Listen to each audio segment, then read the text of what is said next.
My name is Austin Blue. I'm the curator of Stack Squares and one of the artists participating in this event. For this particular square, say the names, I chose Betty Jones. Betty Jones was a Chicago resident. Long story short, had a relative that was having some mental issues and she had called the police for assistance. Not only did the person that she called to have aid end up getting shot, but she got shot herself and was killed. And it's just a senseless display of violence where you expect these people to not be so hasty to jump to killing force. You know, people are so quick to use their guns and shoot. So it's just an example of a simple call for help gone terribly wrong. And we see things happen like this way too often, especially in the Black community. And it's just wrong. We need accountability, and we need people that are less scared on the job. You know, we'll have less situations happening like this. We need better training. We just need more time put into having people on the force with guns. You know, they need to know better. For my second piece, I chose Elijah McClain. Elijah McClain was a massage therapist that had the police called on him due to him wearing a ski mask. The caller even said that they didn't think he was hostile or anything, they just weren't sure. And it turns out the ski mask was due to his anemia. Anyway, the police were called, a struggle was ensued. In the struggle, a police officer, one of 3 police officers, put him in a chokehold, and they eventually administered ketamine, which eventually killed him later in the hospital.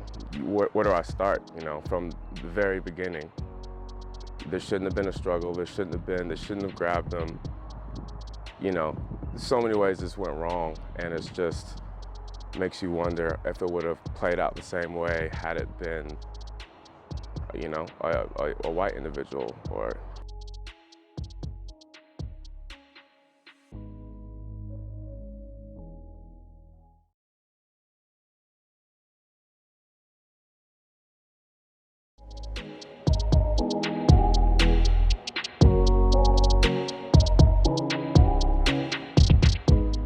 Hey, my name's Charity Hamidullah. I'm a local artist here in Atlanta, Georgia. I chose Janisa Fonville as one of my victims of police brutality for the Stack Squares, mainly because of her situation. She was a female, she was young, she was going through a mental breakdown basically, and the cops came into her home and shot her. I believe it was a situation that should have never gone that far. She should have honestly been just helped, and she was brutally murdered. For my second Stack Squares installation, I chose Daniel Prude. His case and situation stuck out to me tremendously because he's from my hometown of Rochester, New York. This could have been my dad, this could have been my uncle or my brother. So it was something that truly stood out to me. He's another person who was just going through a mental breakdown. He had a lot of situations that were just holding him back at that time, and instead of obtaining help from the people who are here to protect and serve, he was actually brutally murdered.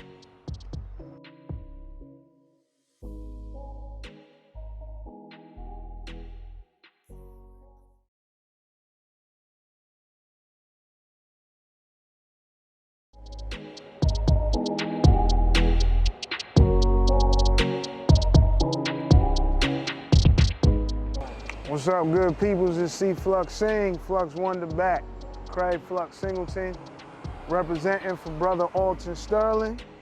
Chose him because the brother was trying to be an entrepreneur and selling his music and protect himself. It was a situation in Baton Rouge where he was selling in front of a store, and people were getting robbed in front of the store for selling CDs. So he packed himself a pistol, right, to protect himself. And within that space, the police thought he was one to rob, at least that's what they say.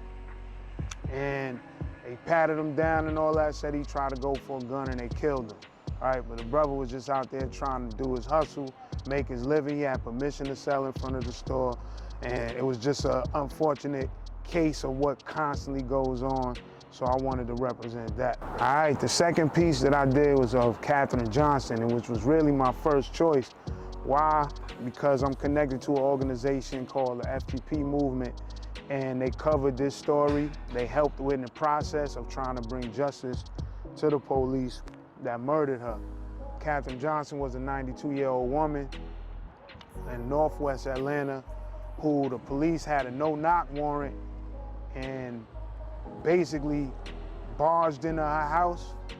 It was said that she shot in the air to give a warning start because she didn't know who was barging into her house. And they shot her. And after they killed her, they planted marijuana on her to say that this was a house that sold drugs. So I wanted to represent her because of her age, and this is somebody's grandmother, grand aunt, you know what I mean? An elder in our community, and they're still not treated with the respect needed, right? For all of us, but this is an elder and they treated her in that manner, planting drugs on her. So I wanted to constantly have this one as a mainstay. So this was like my first initial piece to do. And yeah, man, Katherine Johnson will be missed.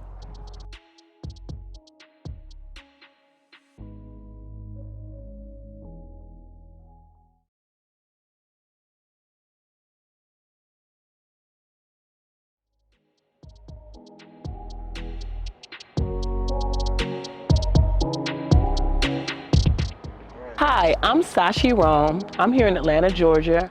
I'm an AT alien, Atlanta local, and I created a piece in honor of Korean Gaines. There's also a second piece that I did in honor of Tatiana Jefferson. The reason why I created this piece particularly is because there are Black women all over the country who are fighting for rights, fighting for justice, and yet it seems to me that there are a lot of Black women who are being murdered or unjustly killed by the police, who do not find justice, who do not get justice by the justice system or the police system that is supposed to protect and serve. These two women led vastly different lives and yet met the same end. Corinne Gaines was a mother, much like myself. She protected her family, she had a particular political stance, and though people may not have agreed with her political stance, it did not give anyone the right to take away her right to live. Police busted into her house, shot her in front of her child, and to this day, there is no justice for that. The second piece I created to bring attention to unjust murders of Black women is Tatiana Jefferson. Police came to her house because her front door was open, and unfortunately, her neighbor called the police, something you would think should be a safe and okay thing to do, but her neighbor called the police. They went in, and without calling out or making her aware of anything, they shot her at her back window as she peeked out to see, was there a burglar or an intruder in her own yard or home. And to this day, we wait. We say her name so that you all do not forget that this is something that happens in America, and not once, not twice, but regularly as a form of behavior by what is supposed to be our protect and serve police department.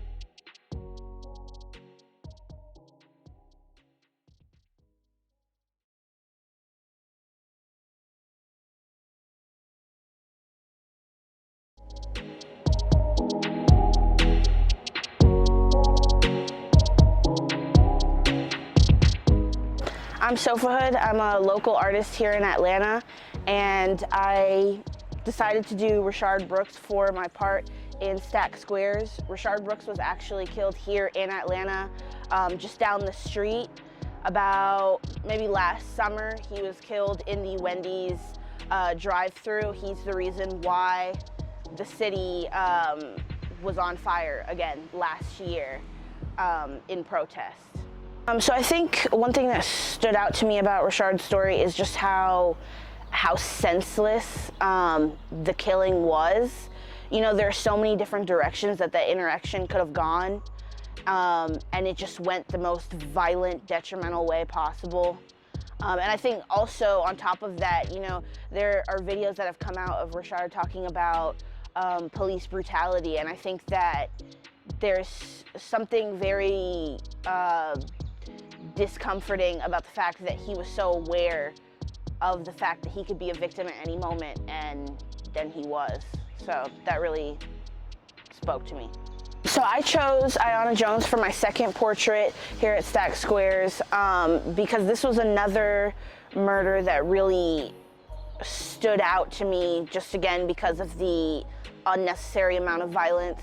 So Ayanna Jones was 7 years old and she lived in Detroit, Michigan, and she was shot in the head during a SWAT team raid that was actually supposed to be in the apartment above hers.